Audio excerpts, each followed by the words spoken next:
Next on my reading list for Los Angeles is Slow Days, Fast Company by Eve Babitz. So now we're moving into the early mid 70s.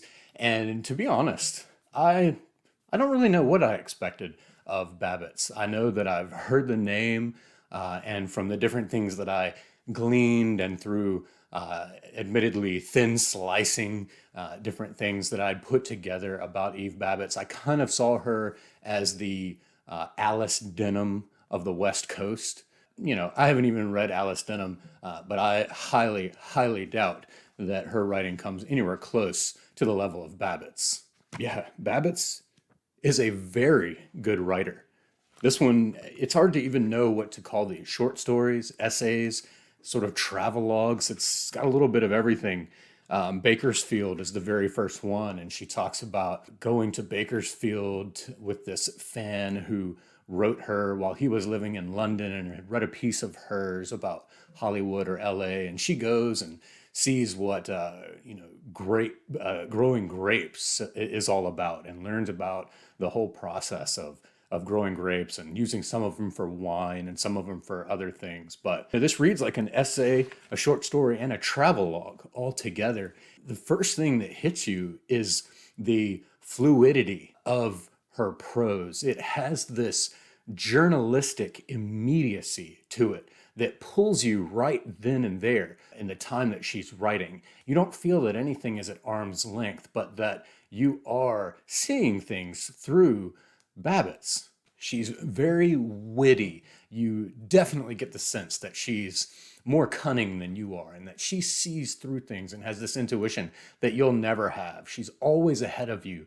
But at least for me, I just so enjoyed the ride. It's just every sentence shows such control. I'm a drummer, and in the world of percussion, there's such a thing as stick control and having really perfect sticking and control over your dynamics, meaning how hard or how soft you hit a drum. And she has perfect control over each sentence. This was the perfect text. In fact, it was recommended to me by Cliff from Better Than Food Books. We were talking, and I was telling him that I was working on this LA reading list in preparation for going to LA for the first time. And I asked him if there was a book I should read, and the one he gave me immediately was Slow Days, Fast Company by Eve Babitz. She's just wonderful. But she raises the Mojave Desert and the Santa Ana winds and Sunset Boulevard to mystical heights.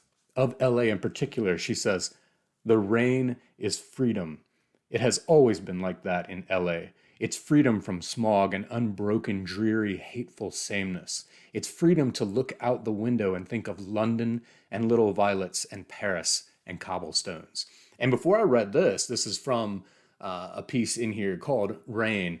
I did not realize that rain was so rare in LA. I'm also watching this Netflix documentary series about stringers in Los Angeles. It's called Shot in the Dark. And there's an episode in there where they talk about how rain is so uncommon that when it rains, people have no clue what to do. And they just, in terms of traffic, go careening into each other.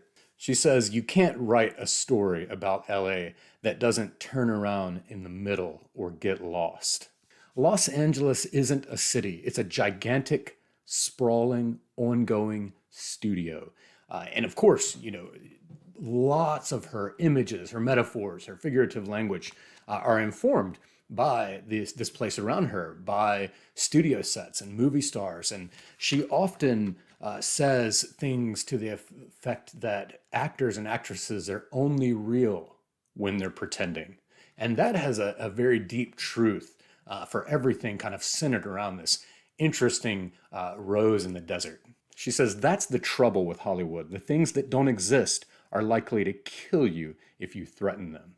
I'm actually going to be staying in Orange County, specifically in Newport Beach while I'm there, and then going into the city here and there. And someone else, actually as Jim Gower, told me that the people in LA, and I think he's in Santa Monica, they refer to Orange County as the Orange Curtain. And so in Babitz, we get the same sort of thing. It says, "We were in Orange County, so of course, anything that was fascinating, a new idea, a breakthrough, was kept outside the gates. No art. It's sort of seen, I believe, as this ultra-conservative portion with no good bookstores.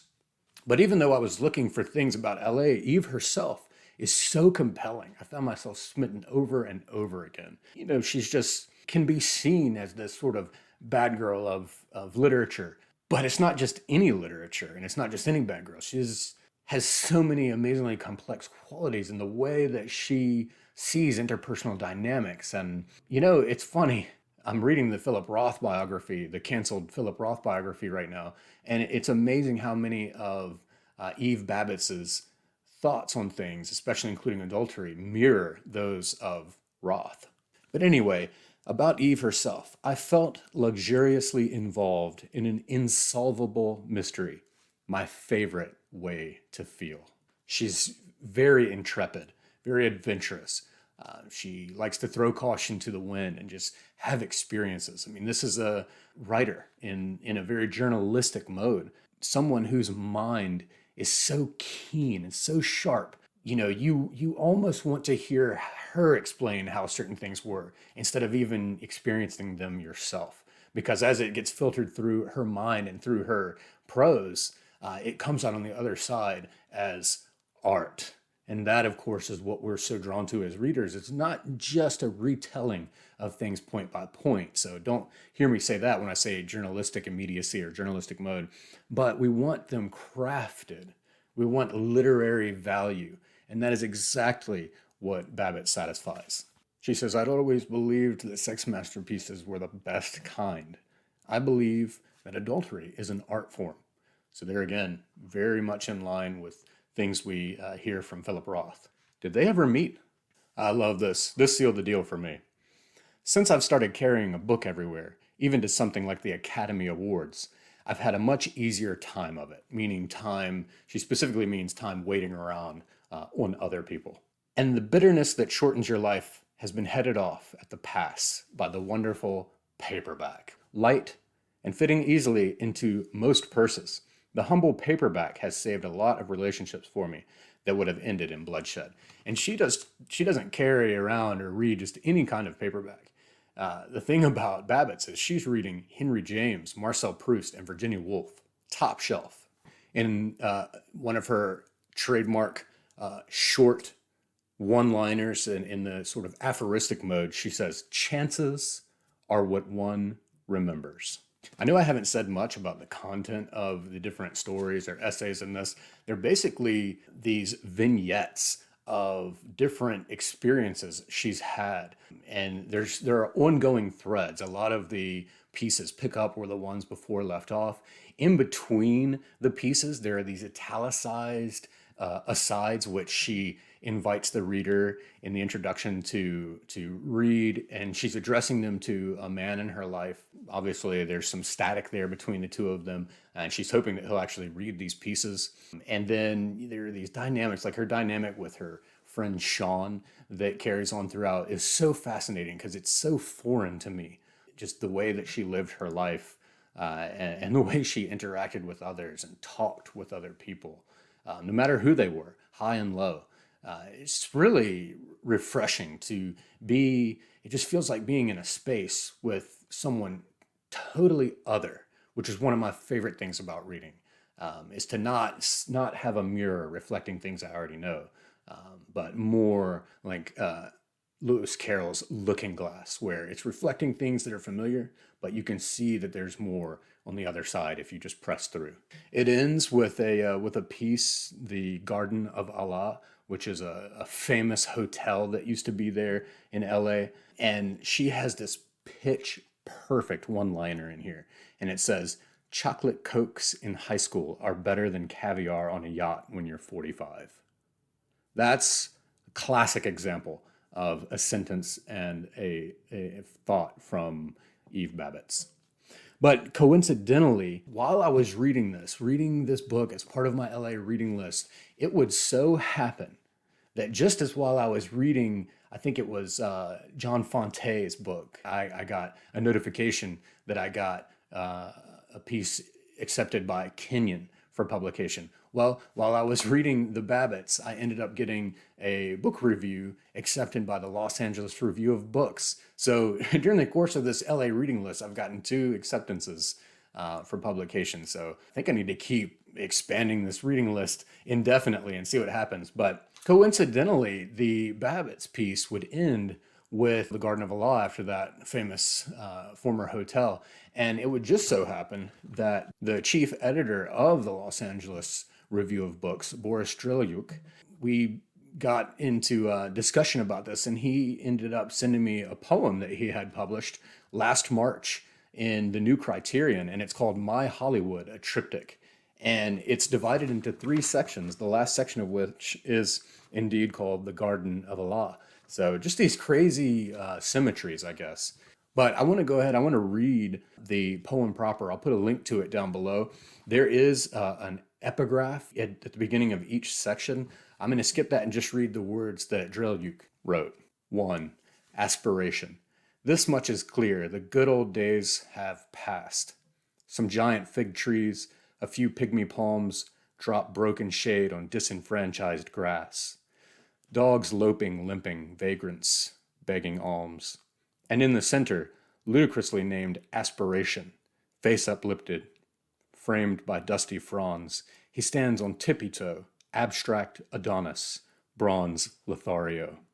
Sit here all night if you can bear the grime.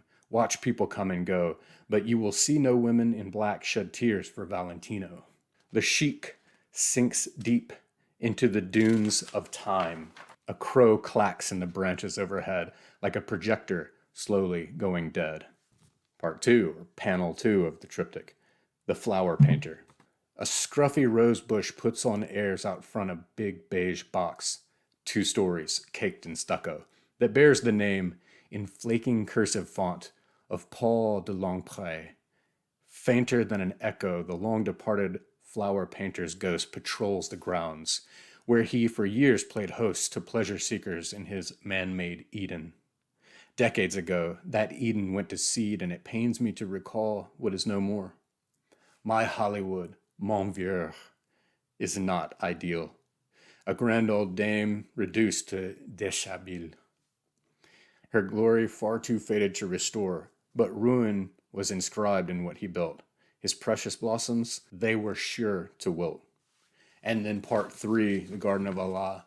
And now I watch another era fade, Cyrillic letters scraped from shuttered storefronts, tar-crusted bread, stale fish, stiff marmalade, sit sulking on the shelves, unchosen orphans in what were once the bustling little shops of Russian Hollywood.